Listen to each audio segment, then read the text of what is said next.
दोस्तों, उल्लू की ये चार बातें हमेशा ध्यान रखना, जीवन में कभी भी दुहक नहीं आएंगे। जी हाँ दोस्तों, आज की कहानी का प्रसंग बड़ा ही ज्ञानवर्धक है। दोस्तों, आज के इस वीडियो में हम आपको राजा विक्रमादित्य और उल्लू की एक कथा सुनाऊंगा, जिससे आप बहुत कुछ सीख सकते हैं। दोस्तों, प्राचीन काल में एक राज्य था जिसमें राजा विक्रमादित्य शासन करते थे। विक्रमादित्य का राज्य एक सुखी और समृद्ध राज्य था, जहां लोग खुशहाल थे। लेकिन राजा को कुछ दिनों से अजीब सपने आने लगे थे। हर रात राजा को एक बड़े जंगल में अकेला खड़ा दिखता था, और वहां एक सफेद उल्लू उसके पास आता और कुछ कहने की कोशिश करता था। राजा उसकी भाषा समझ नहीं पाता था, लेकिन उल्लू की आंखों में एक अजीब चमक होती, मानो कोई गहरी बात छिपी हो। राजा ने अपने राज ज्योतिषी और मंत्रियों से इस सपने का अर्थ जानने का प्रयास किया, लेकिन कोई भी संतोषजनक उत्तर नहीं दे सका। सपने के साथ साथ राज्य में भी कई अजीब घटनाएं होने लगीं। बिना कारण फसल का सूखना, अचानक बीमारियां फैलना और लोगों के बीच असंतोष बढ़ना।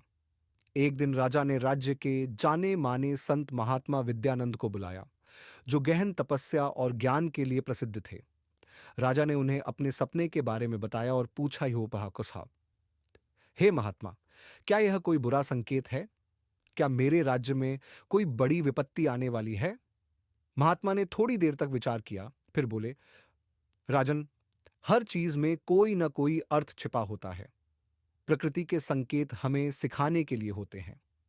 यह सफेद उल्लू तुम्हारे राज्य और जीवन के लिए एक महत्वपूर्ण संदेश लेकर आया है।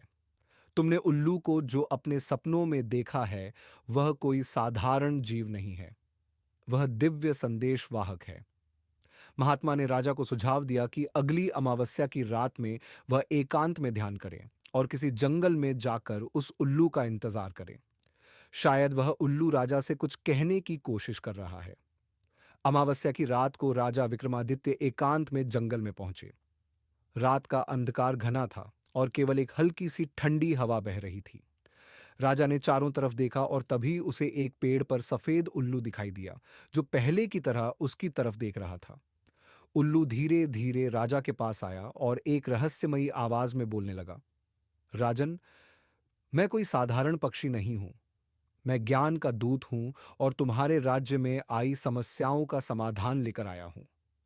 तुम्हारे राज्य की खुशहाली केवल तुम्हारे कर्मों पर निर्भर है, लेकिन कुछ समय से तुम्हारी नीति और निर्णयों में असावधानी हुई है। तुम्हें प्रजा के दुखों की चिंता नहीं रही, और इस कारण राज्य पर विपत्तियां आ रही हैं। उल्लू ने राजा को चार महत्वपूर्ण सत्य बताए। एक, पहला सत्य, कभी भी प्रजा के कष्ट को हल्का मत समझो। राजा का धर्म है कि वह प्रजा की पीड़ा को अपनी पीड़ा माने। दूसरा सत्य, सिर्फ बाहरी शत्रु से सुरक्षा करना ही नहीं, बल्कि राज्य के भीतर छुपे अधर्मी लोगों को भी दूर रखना राजा का कर्तव्य है। तीसरा सत्य, राजा को अपने सभी लोगों के लिए न्यायपूर्ण होना चाहिए। किसी को विशेष सुविधा देना अन्याय को जन्म देता है। चौथा सत्य, राजा को हर समय सतर्क रहना चाहिए। भले ही समय अच्छा हो या बुरा, सतर्कता और आत्मनिरीक्षण ही राज्य को मजबूत बनाते हैं। जब उल्लू ने राजा को चार सत्य बताए, तो राजा ने उन सत्यों पर गहन विचार किया और कई प्रश्न उठे। प्रत्येक सत्य में छिपी गहराई को समझने का प्रयास किया।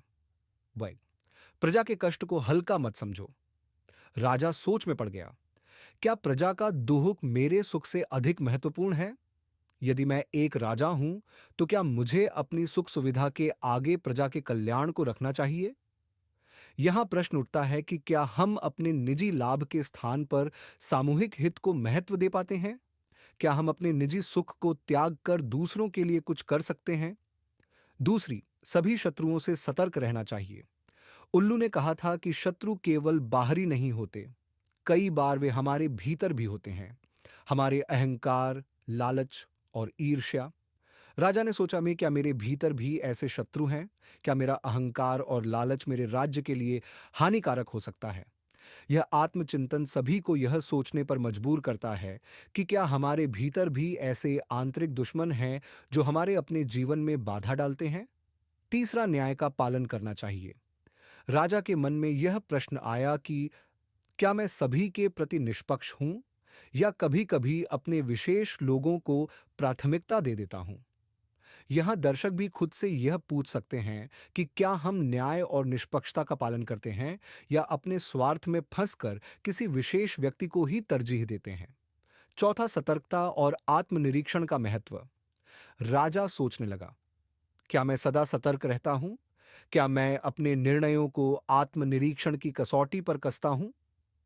यह सत्य हर व्यक्ति को यह सिखाता है कि किसी भी स्थिति में सतर्क रहना और अपने कार्यों का आत्मनिरीक्षण करना अत्यंत आवश्यक है। उल्लू का अंतिम संदेश और जीवन की सच्चाई कहानी के अंत में, जब राजा ने अपने जीवन को सुधार लिया और अपने राज्य को समृद्ध कर दिया, तो उल्लू ने उसे एक आखिरी संदेश दिया। राजन, जीवन में हर चीज अस्थायी है। सुख, दुहक, राज्य, शक्ति, ये सब एक दिन समाप्त हो जाएगा। जो चीज शाश्वत है वह है तुम्हारा धर्म, तुम्हारे अच्छे कर्म और तुम्हारा ज्ञान। यही तुम्हें सच्ची शांति और संतोष देगा। उल्लू के इन शब्दों ने राजा के मन में एक और गूढ़ प्रश्न खड़ा कर दिया। क्या मैं अपने जीवन में सच्चे संतोष और शांति के लिए जी रहा हूं या सिर्फ सत्ता और भौतिक सुखों के पीछे भाग रहा हूं? दोस्तों, यहां दर्शक भी यह सोच सकते हैं कि क्या वे अपने जीवन में स्थायी सुख और शांति के लिए प्रयासरत हैं या अस्थायी भौतिक वस्तुओं के पीछे भाग रहे हैं।